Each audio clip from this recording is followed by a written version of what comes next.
especially after 9/11, a big issue with the American people has been security, feeling safe in public places, airports, for one. Everyone knows that the increased security is obviously, very evident. But one such way of making a public area more secure is public surveillance. Now, to be clear, for this claim of fact speech, my definition of public surveillance is the use of closed-circuit television or CCTV cameras and/or audio monitoring of public areas. So, I'm not counting wiretapping. There's a whole spectrum of other ways you can monitor people, but I'm just focusing on visual and audio monitoring of public spaces. There are three main reasons why public surveillance protects citizens. Video and audio recordings are a reliable source of evidence.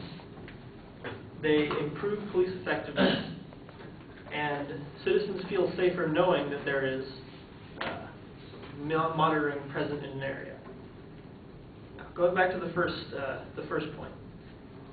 Whenever a crime occurs, it's up to the police to reconstruct the scene and from that determine what's happened, to find out who they believe is guilty, find suspects, and normally they have to rely on evidence that's on the scene or witness testimonies.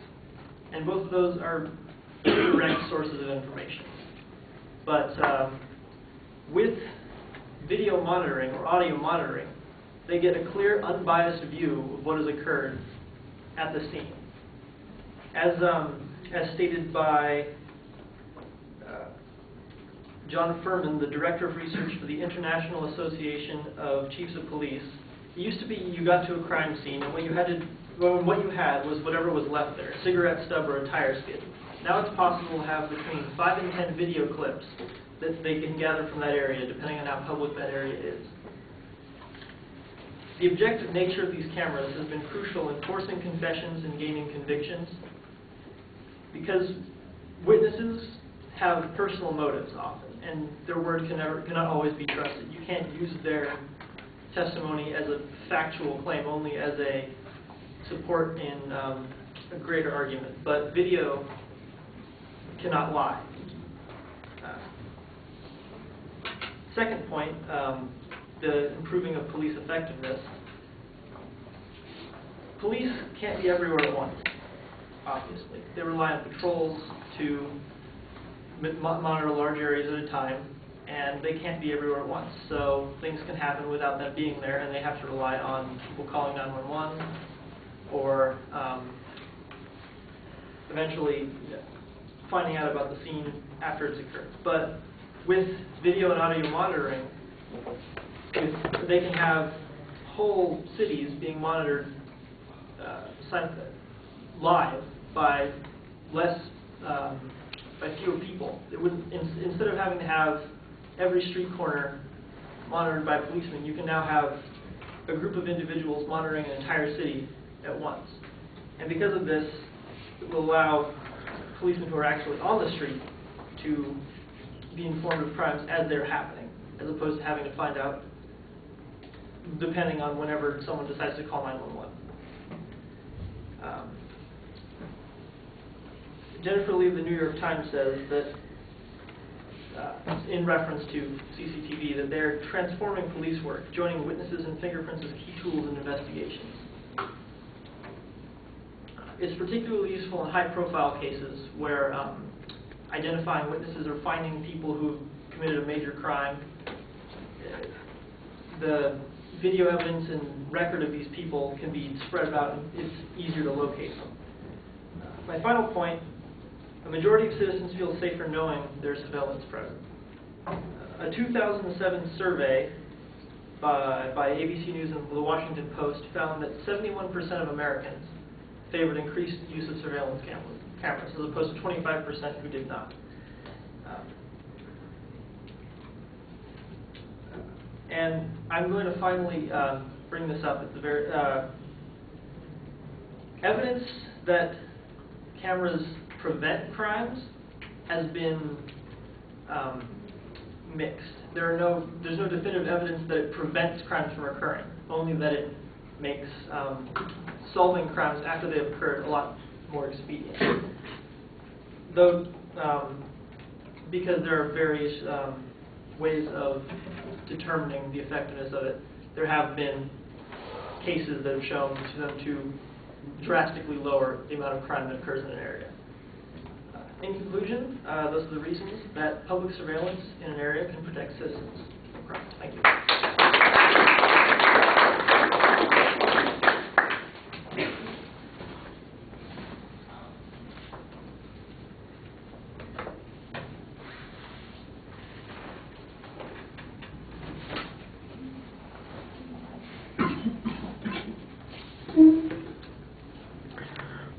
All right, you've got a clear statement of the claim, although you want to highlight that it is your claim. There's an excellent preview of what the supporting structure is going to be, and you signpost that also very clearly. So organizationally, things are pretty good. You do specify what kinds of surveillance you're talking about. I appreciate that. That narrows down what the issues might be for both you and the respondent. There are some assumptions about what the nature of this surveillance is going to consist of. That's all explained pretty clearly. You've got some general information about the usefulness of CCTV and the video clips in pursuing witnesses or in finding solutions to particular crimes. What we don't have is any information that talks about how we could use that more generally. For example, some statistics that indicate what the rate of solving is, or how much more frequently we're able to get people to confess or witnesses to come forward or find suspects, even with the more widespread utilization of closed-circuit TV in particular. That seems to be what the main focus is, although there are other things that you mentioned, though that's what all your evidence talks about primarily. We don't get any comparative data. At the end, you mentioned, for instance, that there are some places where crime has actually gone down, but we don't get those particular cases, and I think that that's something that would have strengthened your argument quite a bit. As it is, it describes what some people believe is to be true about that. It sounds pretty reasonable, but I'm not sure how convincing it is that it has made a difference or will make a bigger difference in the future. I think you need stronger proof on those points, but you had a good explanation about why it ought to be the case. All right, thank you. Now, I don't have any more evaluation forms in my hand. There's nobody else who was scheduled to be a Day 2 speaker?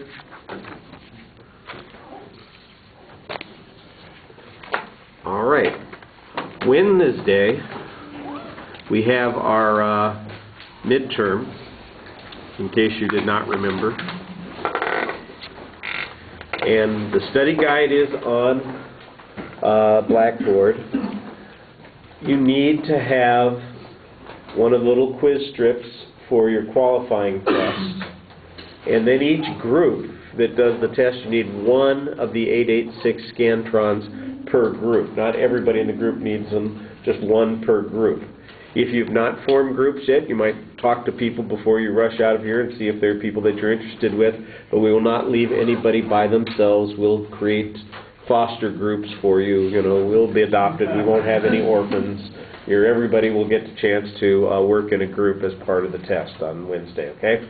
What we'll do Wednesday, though, first is we're going to try and hear all 4 of those speeches. We'll see how effective we are at doing that. I think we can get them done in 25 to 35 minutes. As long as we finish, by 4:35, we should be okay and have enough time to do the test, okay?